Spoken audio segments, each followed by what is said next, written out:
اور جب امام علی مقام کے ننھے شہزادے حضرت امام زین العابدین کو بیڑیوں کے اندر جکڑا گیا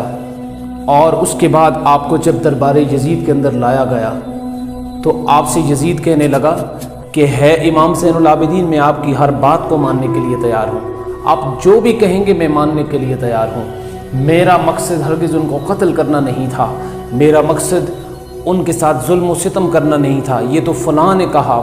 کہا تو ایسا ہو گیا، میرا ہرگز مقصد ان کو شہید کرنا نہیں تھا، اب آپ جو بھی کہیں گے ہم آپ کی بات مانیں گے۔ امام زین العابدین نے فرمایا ظالم، تو نے میرا سارا خاندان شہید کر دیا اور اب تو کہتا ہے کہ تو نے کچھ نہیں کیا۔ کہنے لگا جو بھی بات کہیں گے میں مانوں گا۔ تو امام زین العابدین نے فرمایا کہ بھی 4 شرائط ہیں، ان 4 شرائط کو قبول کر لو۔ پہلی بات یہ ہے کہ میرے بابا حسین کا سر انور مجھے دے دیا جائے۔ پہلا مطالبہ کیا کہ سر حسین، میرے بابا کا سر مبارک مجھے دے دیا جائے۔ اس کے بعد کہنے لگے کہ دوسری میری شرط یہ ہے کہ دمشق کی جامع مسجد کے اندر آج مجھے خطبہ دیا جائے، مجھے خطبہ دینے کی اجازت دی جائے۔ تیسری شرط میری یہ ہے کہ میرے بابا حسین کے قاتلین کو میرے حوالے کیا جائے۔ اور چوتھی بات یہ ہے کہ اہل بیت اطہار کی ان معصوم عورتوں کو، خواتین کو، ان کو بحفاظت مدینہ منورہ پہنچا دیا جائے۔ اب یزید کہنے لگا باقی شرائط تو ٹھیک ہے، لیکن ایک تیری شرط یہ ہے کہ قاتلین حسین تیرے حوالے کیے جائیں، یہ بتا کہ تیرے بابا کے قاتل ہیں کون؟ ایک کہنے لگا، اب یزید کہنے لگا یہ تو خولی کا کام ہے، خولی ابن زیاد پہ ڈالتا ہے، ابن زیاد شمر پہ ڈالتا ہے۔ بہرحال سارے کہنے لگے کہ ہماری حسین سے کون سی دشمنی تھی، یہ تو اس نے کیا ہوگا جس کو اپنے اقتدار کی فکر ہوگی، جس کو اپنی حکمرانی اور سلطنت کی فکر ہوگی، شاید اس نے کرایا ہوگا۔ تو احباب ذی وقار، المختصر یہ کہ جب کسی طرف سے کوئی چارہ کار نہ ہوا تو یزید کہنے لگا کہ ہے امام زین العابدین، آپ کے بابا کے قاتل کا تو معلوم نہیں ہو سکا، لیکن ہم آپ کو دمشق کی جامع مسجد میں خطبہ دینے کی اجازت دیتے ہیں۔ اور پھر تاریخ کے اوراق کے اوپر یہ بات بھی نوٹ کی گئی کہ دمشق کی جامع مسجد کے اندر جب جمعہ کا دن تھا اور آپ نے جب خطبہ دیا تو خطابت تو چونکہ آپ کے گھرانے کی لونڈی تھی، خطابت کے وہ جوہر دکھائے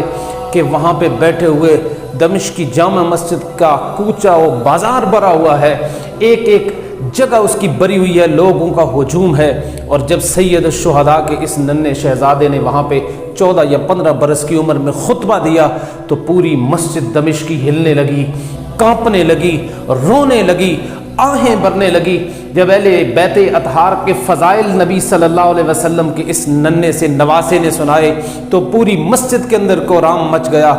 یزید اپنے مؤذن کی طرف اشارہ کر کے کہنے لگا، اے مؤذن جلدی سے اذان دے، کیونکہ تو نے اگر اذان نہ دی تو یہ لوگ شاید میرے ساتھ کوئی ایسا کام کریں گے شاید جو آج سے پہلے نہ ہوا ہوگا، ہو سکتا ہے یہ لوگ بفر جائیں، اس سے پہلے تو اذان پڑھنا شروع کر دے۔ مؤذن نے اذان پڑھنا شروع کی۔ جو ہی مؤذن اللہ اکبر اللہ اکبر کی صدائیں لگانے لگا، امام زین العابدین نے فرمایا ہاں ہاں بے شک میرا رب بہت بڑا ہے، میرا رب بہت کریم ہے، وہ سب سے بڑا ہے، اور اس بات کا اقرار تم سارے لوگ زبان سے کر رہے ہو۔ میں نے اور میرے سارے خاندان نے اپنے خون کا ایک ایک قطرہ دے کر توحید باری تعالیٰ کو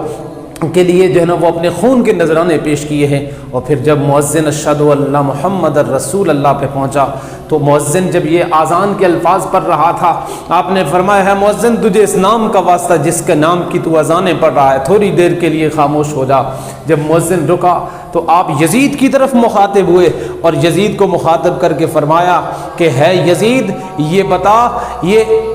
اذان کے اندر جو محمد کا نام آتا ہے یہ بتا کہ یہ تیرے نانے کا نام ہے یا میرے نانے کا نام ہے، اور یقیناً یہ میرے نانے کا نام ہے۔ تو سن، اگر آج بھی سارا کچھ کٹا کے بھی تو نے ہم پہ ظلم و ستم کر کے بھی ہمارے سارے گھرانے کو کربلا کی صحرا کے اندر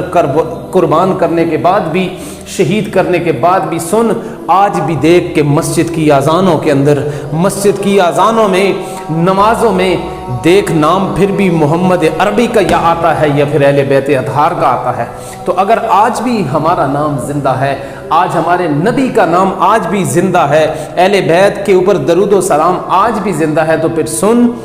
کل بھی حسین زندہ تھا، کل بھی حسین جیت گیا تھا، آج بھی حسینیت جیت چکی ہے۔